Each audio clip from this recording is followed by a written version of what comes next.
जब भी महिलाओं में पीरियड्स इरेगुलर होते हैं या फिर उनका वेट गेन होने लगता है अचानक से, समझ में नहीं आता रीज़न क्या है, तो उसके पीछे कहीं ना कहीं पीसीओएस और पीसीओडी बहुत बड़ा रोल निभा रहा होता है। जब तक आपका पीसीओएस और पीसीओडी कंट्रोल में नहीं होता तो आपके हार्मोनल इम्बैलेंस रहते हैं, आपका पीरियड साइकिल जो है रेगुलर नहीं रहता और आपका जो वेट गेन है जो रेगुलर बढ़ता रहता है।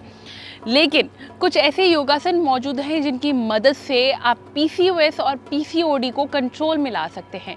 खुद योगाचार्य डॉक्टर पंकज बता रहे हैं कि कैसे किन योगासन की मदद से आप पीसीओएस और पीसीओडी को कंट्रोल में कर सकते हैं। चलिए जानते हैं।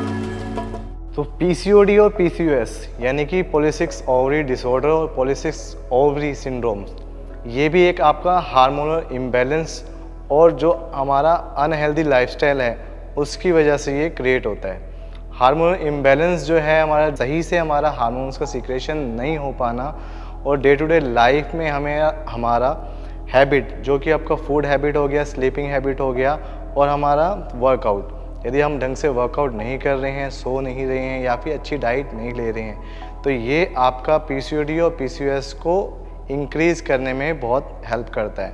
यही कंडीशन होती है जब आपको पीसीओडी या पीसीओएस हो जाता है। इस कंडीशन में जो आपको योग के अभ्यास करने चाहिए वो आज मैं आपको बताऊंगा। पहले अभ्यास जो आपको करना है वो है आपका मून पोज। मून पोज जो कि आपके पेल्विक रीजन को एक्टिवेट करने में बहुत हेल्प करेगा, लोअर लेग्स को एक्टिवेट करने में बहुत हेल्प करेगा और आपके फैट को रिड्यूस करने में बहुत हेल्प करेगा। इसके लिए आपने पैरों में 2 फीट का गैप लेना है और दोनों टोज को ओपन कर लेना है। टोज को ओपन करके धीरे धीरे आप डीप आएंगे नीचे, जितना डीप स्क्वाट कर सकते हैं। डीप आने का दोनों हाथों को साइड से ऊपर लेके आएंगे और स्लोली आपने इसको ऐसे साइड में फोल्ड कर लेना है। अब ये आपका मून पोज का अभ्यास है। इसमें आप मिनिमम 30 सेकंड तक स्टे करेंगे, लेकिन गहरे लंबे सांस लेते रहना है। Deep inhale, exhale, inhale, exhale, inhale, exhale, inhale, exhale. Moon pose का अभ्यास आपने 3 to 5 टाइम्स करना है और हर एक आसन में 30 सेकंड की होल्डिंग करनी है। सेकंड अभ्यास जो हमारा है वो है आपका गार्लैंड पोज यानी कि मल आसन। मल आसन आपके पेल्विक रीजन को और हमारे रिप्रोडक्टिव ऑर्गन्स को एक्टिवेट करने में बहुत मदद करता है। इसके लिए आपने दोनों पैर में गैप करना है, टोज को ओपन करना है और धीरे धीरे योगिक डीप स्क्वाट्स में आ जाना है। जैसे आप नीचे बैठेंगे दोनों एल्बोज को आपने इनर नीज पे फिक्स कर देना है। इसके बाद आपका स्पाइनल कोड बिल्कुल स्ट्रेट होगा। कमर सीधी करेंगे और गहरे लंबे सांस भरेंगे। Inhale, exhale, inhale, exhale, inhale, exhale, inhale, exhale, inhale, Excel.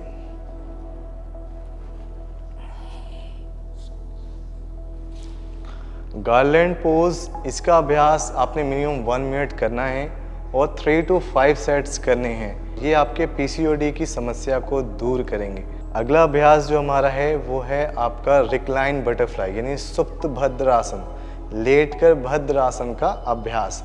जब लेटकर भद्रासन का अभ्यास करते हैं तो ये आपके पेल्विक रीजन में ब्लड सप्लाई को इंक्रीज करता है। जब ब्लड सप्लाई आपकी इंक्रीज होती है तो ये आपके पीसीओडी की समस्या को दूर करने में मदद करता है। इसके लिए आप लेट जाएंगे,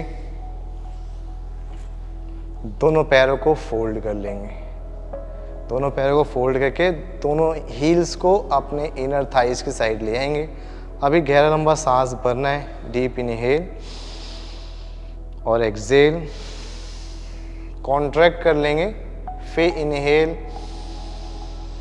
जब ध्यान दें, जब आपने इनहेल करना है तो अपने बेली रीजन को ना एक्सपेंड करना है, ताकि जो आपका रिप्रोडक्टिव ऑर्गन्स है, लोअर बेली और आपका ब्लैडर एरिया, यहाँ पर ब्लड सप्लाई अच्छे से बढ़े। डीप इनहेल, तो पूरा एब्डोमेन एक्सपेंड कर लिया। तब एक्सहेल, जैसे जैसे आप एक्सहेल करेंगे तो एब्डोमेन को स्क्वीज कर लेंगे।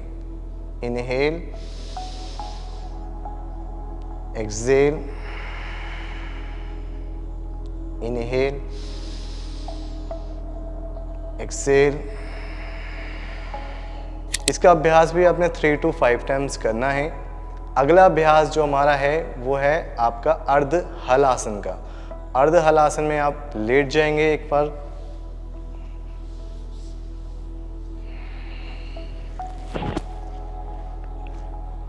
और धीरे धीरे दोनों लेग्स को स्ट्रेच करके कॉन्ट्रैक्ट करना।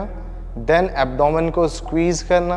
एब्डोमेन स्क्वीज करने के बाद धीरे धीरे दोनों पैरों को ऊपर 90 डिग्री पे आप ले आएंगे। यहाँ पर कोशिश करना आपके लोअर एब्डोमेन की जो मूवमेंट्स है वो रुकनी नहीं चाहिए। इनहेल पे आपने एक्सपेंड करना है, एक्सहेल पे contract. Inhale, exhale, inhale, exhale, inhale, exhale. इसका अभ्यास भी आपने मिनिमम 30 मूवमेंट्स में करना है। 30 मूवमेंट इन द सेंस कि आप जब सांस भर रहे हैं तो आपका एब्डोमेन एक्सपेंड होगा और जब सांस छोड़ रहे हैं तो कॉन्ट्रैक्ट होगा। ये बहुत बेसिक जानकारी है जो आपको नॉर्मली टेक्स्ट बुक में नहीं मिलेगी, ठीक है। यदि आप इसको इस टेक्निक्स के थ्रू करेंगे तो आपको डेफिनेटली पीसीओडी और पीसीओएस में बहुत हेल्प मिलेगी। लास्ट आसन जो है हमारा वो है आपका happy baby pose. Happy baby pose के लिए भी आपको लेट जाना है।